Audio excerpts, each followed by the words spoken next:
Mariana tenía 23 años y sus manos siempre olían a vainilla, canela y mantequilla.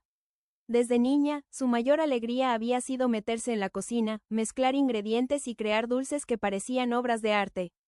Soñaba con tener su propio local, un lugar donde el aroma de los pasteles llenara el aire y donde ella pudiera ser ella misma. Pero en su familia, esos sueños eran vistos como tonterías, como caprichos de una niña que no entendía la realidad.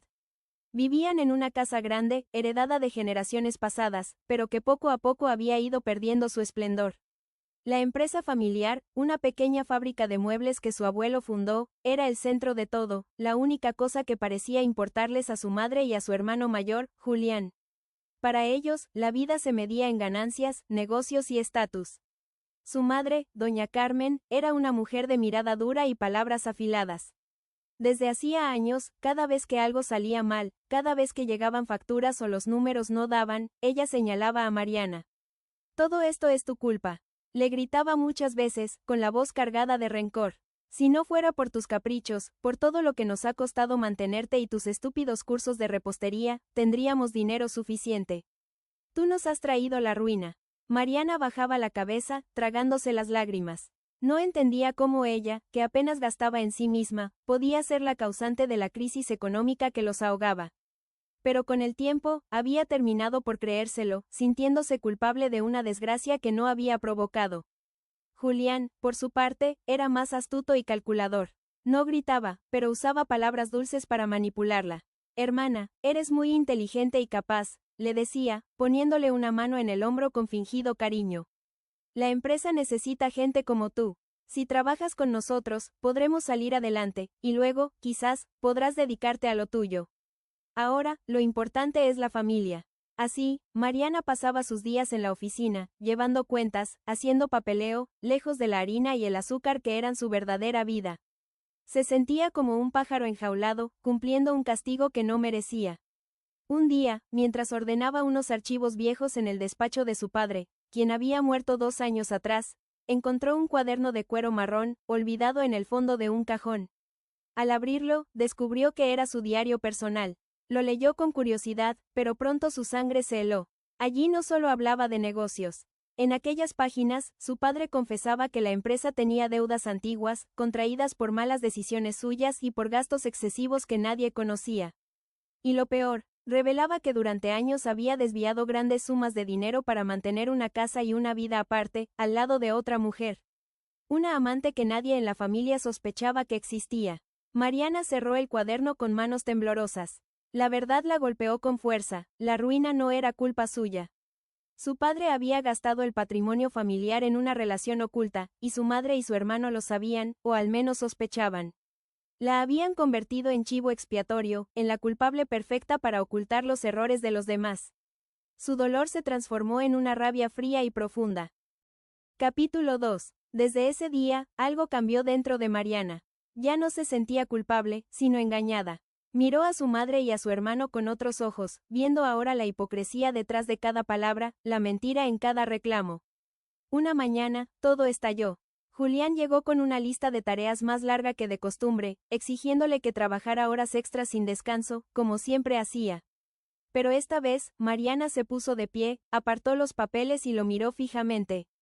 «No lo haré», dijo con voz firme, sorprendiéndolo a él y a su madre, que estaba presente. «No voy a seguir trabajando aquí, ni voy a seguir cargando con la culpa de errores que no son míos. Ya sé la verdad, sé de las deudas, sé de lo que hizo papá, y sé que me han usado de escudo todo este tiempo». El silencio que siguió fue pesado, cargado de furia contenida. Julián enrojeció de ira. «Eres una traidora», gritó, golpeando la mesa. «Después de todo lo que hemos hecho por ti, así nos pagas. Eres una egoísta, una ingrata que solo piensa en sí misma». Su madre se levantó de un salto, caminó hasta ella y le señaló la puerta con el dedo temblando de rabia. «Lárgate», le espetó. «Fuera de mi casa. No quiero volver a verte. Si te vas, para nosotros estás muerta. Y te aseguro que todos sabrán quién eres realmente, una desagradecida que abandonó a su familia en la peor crisis». «Hagan lo que quieran», respondió Mariana, con los ojos llenos de lágrimas, pero sin retroceder. «Al fin soy libre». Salió de la casa con una pequeña maleta, llevando solo su ropa, el cuaderno de su padre y sus recetas. Caminó por la calle bajo un sol abrasador, sintiendo cómo el mundo se le venía encima. No tenía dinero, ni casa, ni amigos cercanos a quienes recurrir. Las palabras de su familia se esparcieron rápido, tal como su madre había prometido. Pronto, en el pueblo todos hablaban de ella como la chica que había traicionado a los suyos y huido cuando más la necesitaban. Las primeras noches fueron las más duras. Durmió en albergues, comió lo justo para sobrevivir y lloró hasta quedarse dormida, preguntándose si había tomado la decisión correcta. Pero cada mañana, al despertar, recordaba el cuaderno, recordaba las mentiras y el dolor, y sentía que su paso había sido necesario. Comenzó a anotar planes, ideas, formas de empezar de cero. Sabía que tenía un talento, algo que nadie podía quitarle, su pasión y sus manos expertas. Capítulo 3. Pasaron unos meses. Mariana trabajaba en una panadería pequeña, aprendiendo todo lo que podía y ahorrando cada moneda. Aunque vivía con poco, se sentía más tranquila que antes. Un día, un hombre mayor se acercó a ella mientras atendía en el mostrador. Era don Gerardo, un antiguo socio y amigo de su padre, a quien no veía desde hacía años. La miró con ternura y tristeza. Te reconocí al instante, le dijo. Te pareces mucho a él. Y sé muy bien lo que está pasando, Mariana. Sé que te han hecho daño. Se sentaron a tomar un café, y don Gerardo le contó todo lo que sabía. Le explicó que Julián no solo había aprovechado la situación para culparla, sino que había ido mucho más lejos. Había manipulado libros contables, alterado facturas y falsificado documentos para hacer creer que las pérdidas de la empresa eran culpa de la mala gestión de Mariana. Pero lo más grave era que Julián se había aliado con un socio externo, un hombre sin escrúpulos llamado Roberto, que tenía la intención de llevar la empresa a la quiebra para quedarse con las instalaciones y el terreno, que valían una fortuna. Tengo pruebas, Mariana, le dijo el anciano, sacando una carpeta gruesa de su maletín. Documentos originales, copias de contratos, correos. Todo lo que necesitas para demostrar que tu hermano y ese hombre están robando y engañando a todo el mundo, incluso a tu propia madre. No podía quedarme callado, tu padre hubiera querido que te protegiera. Mariana sintió que la esperanza volvía a su corazón. Tenía el poder de limpiar su nombre, pero también sabía que hacerlo sería peligroso y difícil. Significaría enfrentarse a su familia frente a todo el mundo, exponer sus secretos y jugarse lo poco que tenía. Pero también comprendió que no podía seguir dejando que la verdad se ocultara. Decidió que llegaría el momento de hablar. Ese momento llegó unas semanas después. Se celebraría una gran reunión de socios, proveedores y clientes importantes en la sede de la empresa. Sería el día en que Julián y Roberto presentarían sus planes definitivos, y seguramente volverían a usar el nombre de Mariana para justificar la mala situación financiera. Ella sabía que era el escenario perfecto. Capítulo 4. El salón de reuniones estaba lleno. El aire se sentía pesado, cargado de negocios y especulaciones. Julián estaba de pie frente a todos, vestido con traje impecable, hablando con seguridad y falsa tristeza. Como todos saben, decía con voz grave, hemos pasado tiempos difíciles. Gran parte de esta crisis se debe a errores de gestión pasada, decisiones tomadas por mi hermana, que lamentablemente no supo valorar el legado familiar y terminó abandonándonos. Ella cargó con responsabilidades que no podía asumir, y ahora nosotros debemos reparar el daño. Muchos asentían, murmurando de acuerdo. Su madre, sentada en primera fila, miraba con orgullo falso a su hijo, convencida de que él era el único salvador. En ese momento, las puertas se abrieron de golpe. Todos se volvieron. Mariana entró, erguida, tranquila, con la carpeta de don Gerardo en una mano y el cuaderno de su padre en la otra. Caminó hasta el frente, bajo las miradas sorprendidas y los murmullos de todos. Eso es mentira, dijo con voz clara, que resonó en toda la sala. La única traición aquí es la que ustedes han cometido contra la verdad, contra mi padre y contra mí. Julián palideció. Roberto, su socio, frunció el ceño, inquieto. ¿Qué haces aquí?, le siseó Julián, acercándose. Lárgate o te haré echar. No hasta que todo el mundo sepa lo que hay, respondió ella sin apartar la mirada. Mariana comenzó a hablar, explicó, paso a paso, la verdadera historia. Las deudas antiguas, el dinero desviado por su padre, la manipulación de los documentos por parte de su hermano y el plan conjunto con Roberto para hundir la empresa y quedarse con los bienes. Mientras hablaba, mostraba copias de las pruebas, las cartas, las cuentas reales que demostraban cada una de sus palabras.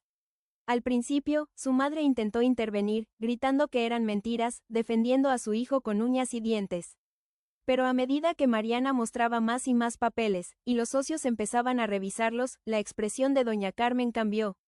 La negativa dio paso a la duda, y luego a la vergüenza y al dolor al comprender que había sido engañada, que había odiado a su hija injustamente para proteger a un hijo que la estaba traicionando a ella también. Cuando terminó, el silencio fue absoluto. La evidencia era irrefutable. Julián y Roberto quedaron desenmascarados ante todos. Intentaron excusarse, balbucear explicaciones, pero nadie les creyó. Al poco tiempo, las consecuencias llegaron. Ambos perdieron todo poder en la empresa, que pasó a ser administrada por un consejo de socios honestos.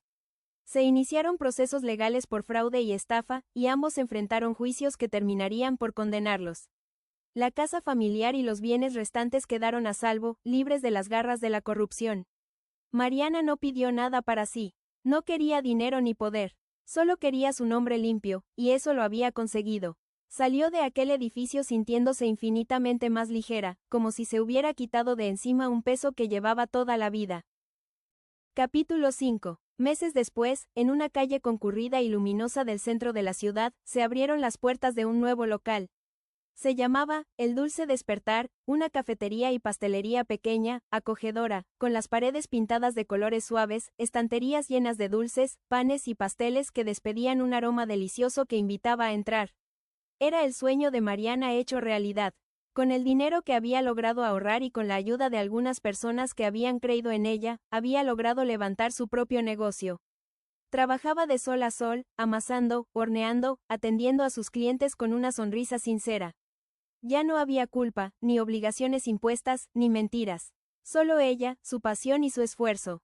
El negocio creció rápido. La calidad de sus productos y su calidez hicieron que pronto tuviera clientes fieles, gente que venía no solo por el dulce, sino por la alegría que se respiraba en el lugar.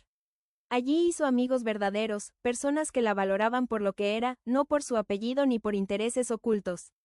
Fue justo cuando estaba terminando de decorar el local que conoció a Lucas. Él era un arquitecto joven, con una sonrisa tranquila y ojos curiosos. Se acercó para ofrecerle algunos consejos sobre el diseño del espacio, y terminó ayudándola a reorganizar todo para que fuera más funcional y hermoso. Entre harina, planos y charlas largas, nació una conexión especial. Lucas no sabía nada de su pasado al principio, pero cuando ella se lo contó, la escuchó sin juzgarla, admirando su fuerza y su valentía. Él vio en ella lo que su familia nunca vio, su bondad, su talento y su gran corazón. Con el tiempo, se hicieron inseparables. Lucas estaba a su lado en cada paso, apoyándola, queriéndola, demostrándole que el amor no tenía nada que ver con el engaño ni la manipulación. Él se convirtió en su compañero de vida, su refugio y su mayor alegría. Un día, mientras servía café y pasteles a una mesa llena de clientes felices, Mariana miró a su alrededor. Vio a Lucas hablando con un grupo de amigos, vio a la gente disfrutando de lo que ella creaba con sus manos, sintió el calor del horno y el dulce aroma que siempre había amado. Pensó en su familia, su hermano y el ex socio pagaban por sus delitos, enfrentando las consecuencias de su codicia. Su madre, tras todo lo ocurrido, había intentado acercarse tímidamente, llena de culpa y arrepentimiento. Mariana no la odiaba, pero sabía que las heridas tardarían en sanar. Por ahora, prefería mantener su distancia, cuidando su propia paz. Sonrió para sí misma. Había perdido una familia, pero había ganado una vida entera. Había renacido de las cenizas de las mentiras, convertida en una mujer fuerte, libre y feliz. Había demostrado que la verdadera fuerza no está en el dinero ni en el poder, sino en creer en uno mismo, en luchar por lo que uno ama y en tener el valor de empezar de nuevo. Su historia no fue un final, sino un comienzo. Y ese comienzo tenía el sabor más dulce de todos, el sabor de la libertad. Gracias por ver Historias de Madrugada.